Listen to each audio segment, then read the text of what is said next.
From the St. Louis Public Radio newsroom, this is The Gateway. It's Friday, October 4th. I'm Abby Larico.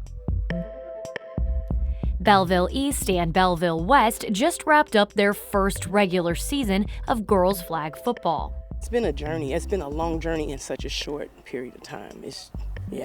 Some tears, some But for the most part, I would say if I had to do it all over again, I would choose it. A look at how the first year has gone for the Metro East programs and what it's meant for the girls playing. Plus, all this week, we've been bringing you stories produced by participants in the NPR Next Gen Radio project held in St. Louis. They focused on the meaning of home. U-City resident Jeff Perkins is most at home as a DJ. So it really is an electric current that's underneath my skin that I kind of envision flowing through my turntables out into the audience. Those stories coming up after this news on The Gateway. Federal health officials are testing blood from Missourians who came in contact with a person with bird flu to see if the virus can spread among humans. As St. Louis Public Radio's Sarah Fenton reports, all but one of the country's 14 cases of H5N1 flu have been in people who've had direct contact with livestock. Missouri officials this summer identified a case of H5N1 in a person who had been hospitalized for another illness. Unlike others, that person had not been in recent contact with animals. The Centers for Disease Control and Prevention is testing the blood of 5 healthcare workers and one other person who got sick after contact with the patient to see if the virus spread among humans. Department of Health and Senior Services spokeswoman Lisa Cox says they're checking the blood for bird flu antibodies. Everyone wants to study this as much as possible and find a source. At the same time, it's not uncommon to actually conclude an investigation and not actually determine a source. Cox says the health workers could have developed COVID or other respiratory infections instead. I'm Sarah Fenton, St. Louis Public Radio. Electric vehicle drivers can now charge their cars at newly installed stations in 4 Illinois state parks, including 3 near St. Louis. As St. Louis Public Radio's Aula Kaziz reports, the chargers are meant to encourage more people to switch to electric vehicles. Illinois has 120,000 electric vehicle owners. By 2030, the state wants to increase that to 1 million.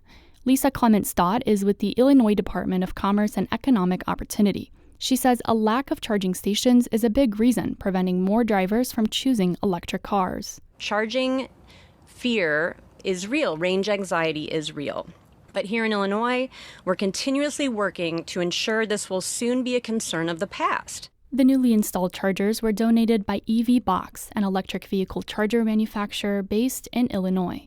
An additional 40 stations will be placed in other state parks and widely used public areas in the coming years. I'm Aula Kaziz, St. Louis Public Radio. The expiration of the 2018 Farm Bill this week means some programs are now set to end at the end of the year. Andrew Larson is the Director of Government Relations and Strategy for the Illinois Soybean Association. He says supplemental nutrition programs for low-income families and crop insurance face the chopping block in January. Those are programs that are really important to making sure we have a reliable food system, where we have crops that are being able to be planted and relied on year after year, and the farmers aren't going out of business. Larson says some other programs, like biofuel research, ended immediately with the Farm Bill's expiration Monday. Congress won't meet again before November's election to begin hammering out a solution for a new Farm Bill. Farm bills are renewed on a 5-year cycle. The 2018 Farm Bill received an extension last year. A new prairie has been restored in front of a Melville elementary school. St. Louis Public Radio's Kate Grumke reports on how kids are learning among native plants. 5th grade teacher Betsy Leaker's students are doing an activity called Pocket World. So they might find a small bug or a leaf to overturn, sometimes a rock, and they're just going to record all the information in their nature journal. A few years ago, this area in front of Woolwind Elementary School was all turf grass, says Melville's head groundskeeper, Jerry Spitznagel. And it would flood constantly every time it would rain. Spitznagel got $35,000 in Missouri Department of Conservation grants to create this grassland prairie. Nearby, student Vanessa Wilson found something. It feels like one of those spiky balls you get at an arcade. I think it's like a mutated dandelion or something. Vanessa is right. The flower looks like a brown-eyed Susan, in the same family as dandelions. In this prairie, Leaker hopes her students will learn to identify even more biodiversity in their backyards. I'm Kate Grumke, St. Louis Public Radio. The St. Louis Fashion Fund is celebrating area Black fashion designers. 3 designers in a panel discussion will talk about the rewards and challenges of being a Black designer in St. Louis. The event is October 8th at Hearth and Soul Boutique in Ladue.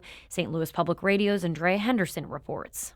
Yosh Daphne's fashion career started by designing T-shirts while in detention for running late at Jennings High School. Nearly 20 years later, he owns a high-fashion clothing company, Daphne.co.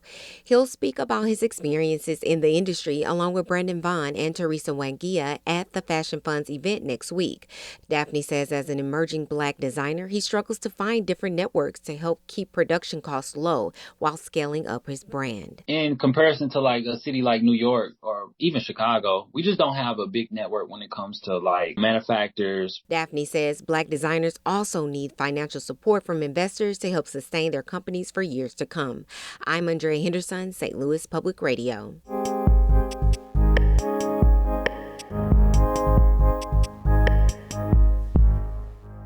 Two public high schools in Belleville wrapped up their first regular season of girls flag football this week in a crosstown rivalry game. St. Louis Public Radio's Will Bauer looks back on the inaugural season for both East and West high schools and what it's meant for the players. Just after school at Belleville West campus, flag footballers are running drills and scrimmaging.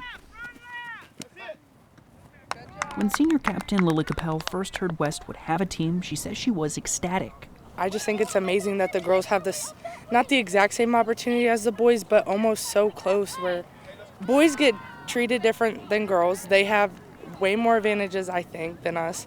And I'm so glad, like, just being like a girl, I can play football. Like many of the players, Capel grew up watching the game and played it with family on Sundays. Defensive coordinator Karen Chisholm also knows the sport well. She coached her son's team until he was in middle school. She, the other coaches, and the players had a whirlwind start to the season. Chisholm and the coaches found out just 2 weeks before their first game that they'd even have a team. It's been a journey. It's been a long journey in such a short period of time. Some tears, some like, But for the most part, I would say if I had to do it all over again, I would choose it. The West Maroons hold a 2-6 record. Chisholm and head coach Mario Melvin say it's not necessarily about winning, but about teaching a winning culture.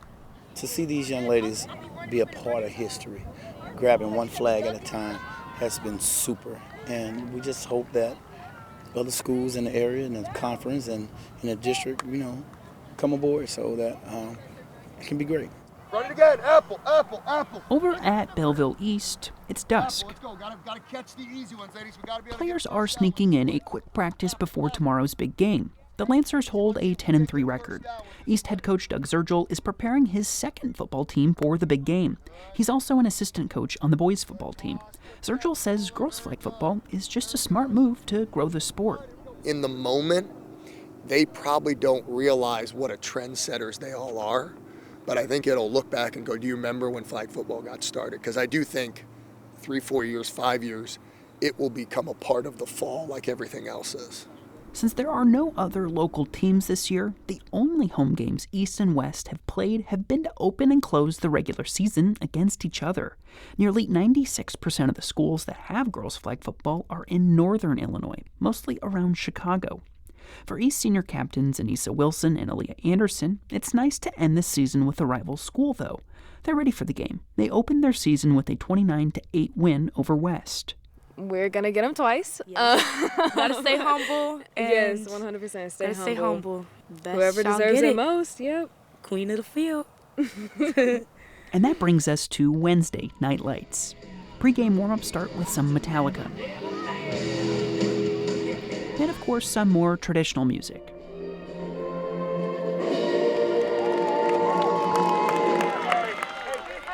And now it's game time. A back-and-forth affair starts with a 93-yard touchdown run by East. But West answers back with a drive of their own. Another pair of second-half scores leaves the game tied 12-12 at the end of regulation. East stops West's first attempt in overtime, and East junior Ari Kohler takes it from there.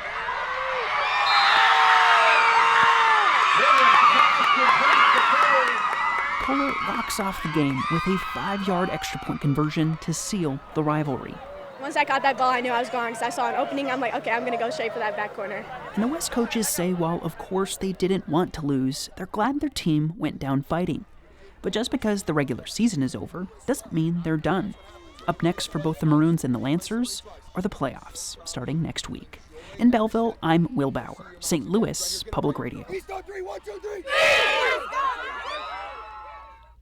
Our Fred Ehrlich edited that piece.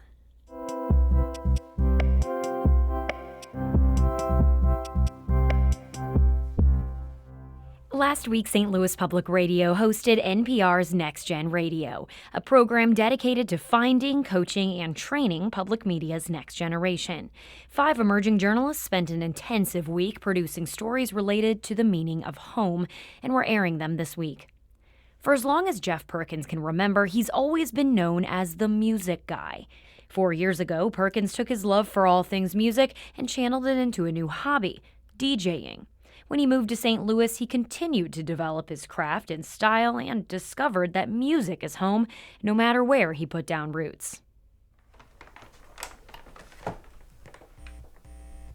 When I'm on stage, I describe it as a current running underneath my skin.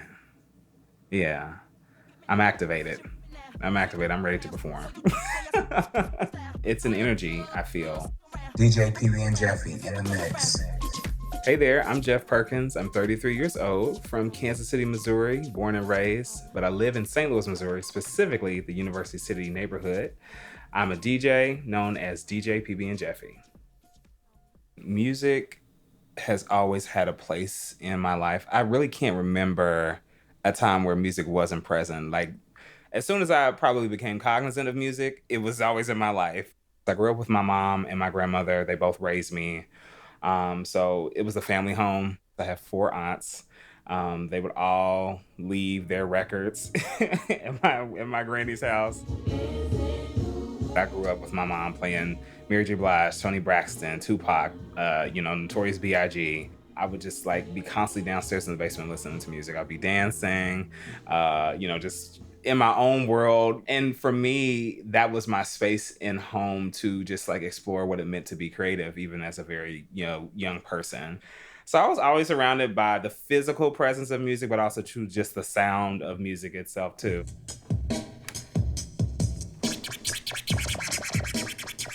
The difference between Jeff Perkins and DJ PB and Jeffy is they are both the same person, 2 sides of the same coin. Jeff is the guy who loves music. He loves to archive music. He loves to collect.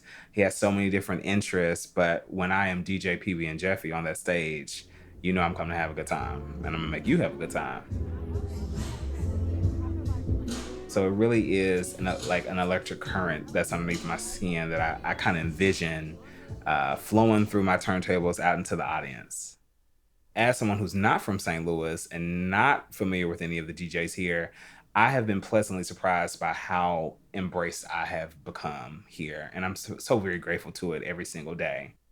There's so many different factors that make St. Louis feel like home, but I would say the moment that it felt like home was when I got booked to do WorkFest in July of 2023, which is a Black LGBTQ music and arts festival here, the first and only of its kind here in the Midwest.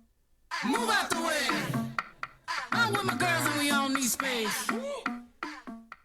I do remember going into the WorkFest set and thinking about the history of community of Black LGBTQ folks.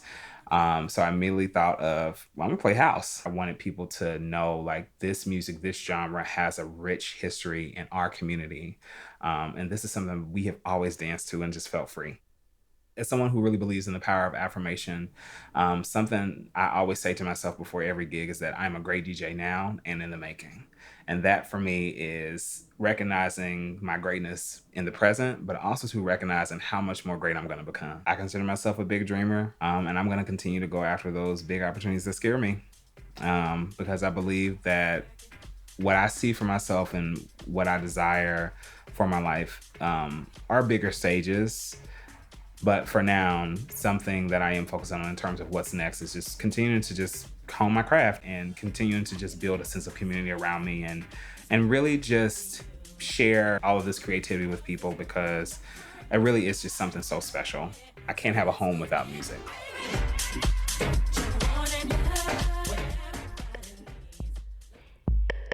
That story was produced by Roche Hemmings with NPR's Next Gen Radio. You can learn more about the program and hear more stories on our website, STLPR.org. The Gateway is a production of St. Louis Public Radio, a listener-supported service of the University of Missouri-St. Louis. Theme music by Ryan McNeely of Adult Fur. I'm Abby Larico. I'm definitely feeling the Friday vibes after listening to those last two stories. And from the St. Louis Public Radio newsroom, this has been The Gateway. Have a great weekend.